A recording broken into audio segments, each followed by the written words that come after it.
Neste vídeo vamos falar sobre a distinção entre aquilo que é a prova orientada para a doença e a prova orientada para o doente. E vamos falar também como é que esta distinção nos ajuda a filtrar a informação. E a razão deste vídeo é porque a maioria dos profissionais de saúde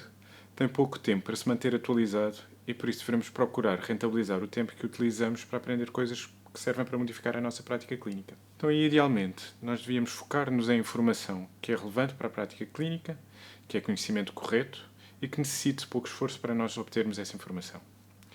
E esses três elementos podem ser relacionados da seguinte forma, em que diz que a utilidade desse conhecimento ou a utilidade de uma informação é igual ao produto entre a relevância clínica dessa informação, pela validade científica dessa informação e depois é inversamente proporcional à quantidade de esforço que nós temos de investir para obter essa informação. E então, na década de 90, houve três investigadores americanos, que eram o Slawson, o Shaughnessy e o Bennett, que propuseram uma distinção entre aquilo que eles chamaram prova científica orientada para o doente e prova científica orientada para a doença. Então, este conceito de prova científica orientada para o doente, que muitas vezes aparece abreviada com o acrónimo POE, que resulta da expressão inglesa Patient Oriented Evidence. E esta prova científica orientada para o doente é toda aquela que avalia coisas que são diretamente interessantes para os doentes, sejam a melhoria de sintomas, a melhoria da qualidade de vida, a diminuição da mortalidade ou de episódios de doença. No jargão da prática clínica baseada na evidência, dizemos que a prova científica orientada para o doente centra-se naquilo que nós chamamos de eventos concretos, e falaremos um bocadinho disso noutro vídeo. Aquela que é muitas vezes abreviada pelo acrónimo DOE, da expressão inglesa Disease Oriented Evidence. E esta prova científica orientada para a doença é toda aquela que é orientada ou para a etiologia ou para a fisiopatologia das doenças, como por exemplo a carga viral, o colesterol sérico, o débito urinário máximo ou a densidade mineral óssea. Estes aspectos podem ser interessantes para os profissionais de saúde porque os profissionais de saúde conhecem as associações entre estes eventos orientados para a doença e aquilo que são os eventos orientados para o doente, ou seja, conseguem fazer a ponte entre a etiologia e a fisiopatologia com coisas que são diretamente relevantes para os doentes, como a qualidade de vida, a mortalidade ou a morbilidade. No jargão da prática clínica baseada na evidência, nós dizemos que a prova científica orientada para a doença centra-se em eventos de substituição. A ideia implícita é que estes eventos substituem os tais eventos concretos que falámos a propósito da prova científica orientada para o doente. É muito mais fácil de apreender este conceito se nós analisarmos alguns exemplos. Portanto, para clarificar a distinção entre esta DOE, ou prova orientada para a doença, e a POE, ou prova orientada para o doente, o que eu vou sugerir é que agora olhem para esta tabela que vai aparecer aqui. Há três colunas na tabela, uma delas que diz o tópico, outra que tem a ver com a prova científica orientada para a doença e depois o seu correspondente em termos de prova científica orientada para o doente. Vamos ter como exemplo, este primeiro exemplo, que é o ácido alendrónico para a osteoporose.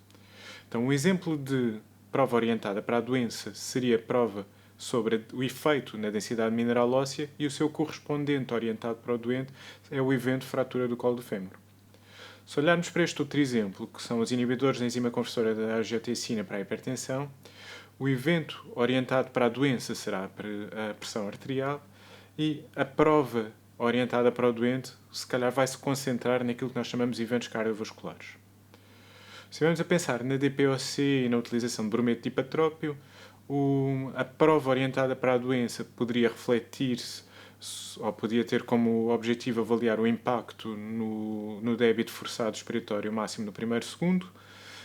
O seu correspondente em termos de prova orientada para o doente seria a qualidade de vida relacionada com a saúde. Por exemplo, neste exemplo que falamos sobre exercício físico para pessoas saudáveis, um exemplo de prova orientada para a doença seria uma avaliação baseada nos METs que são medidos durante uma prova de esforço, enquanto que prova orientada para o doente provavelmente iria se concentrar na mortalidade global ou na qualidade de vida. E por fim, temos este último exemplo da meningite B, em que pode haver prova orientada para a doença que mede o efeito desta vacina na atividade bactericida sérica do complemento, enquanto que um estudo que fornece prova orientada para o doente concentrar-se-ia em determinar o efeito em meningite, por exemplo, por todas as causas. Nós falamos muito desta distinção, e uma das razões pelas quais falamos é que, apesar da prova científica orientada para o doente ser muito mais relevante para guiar a prática clínica, na realidade a grande maioria dos estudos científicos em medicina avaliam eventos de substituição, logo produzem prova orientada para a doença. E por isto, se nós nos concentrarmos na prova orientada para o doente, vamos ter que ler menos estudos e isso vai diminuir o esforço necessário para nos mantermos atualizados. Vamos falar um pouco mais sobre este assunto nos próximos vídeos, mas neste vídeo o importante salientar é que a distinção entre prova científica que é orientada para a doença e prova científica que é orientada para o doente permite-nos ou ajuda-nos a selecionar a informação que é mais útil na altura em que nos estamos a tentar manter atualizados. Se nos concentrarmos na prova clínica que é orientada para o doente, temos logo maior relevância e, como temos menos estudos, vamos despender menos esforço para nos mantermos atualizados. Em resumo, neste vídeo nós falamos da distinção entre prova científica dirigida para o doente e prova científica dirigida para a doença. E dado que temos tempo limitado para nos mantermos informados, a nossa recomendação é que nos devemos encontrar ou concentrar na prova científica que é mais relevante, mais correta e que requer a menor quantidade de esforço. Portanto, concentramos-nos na informação que é orientada para o doente, porque essa maximiza a relevância e diminui esse esforço.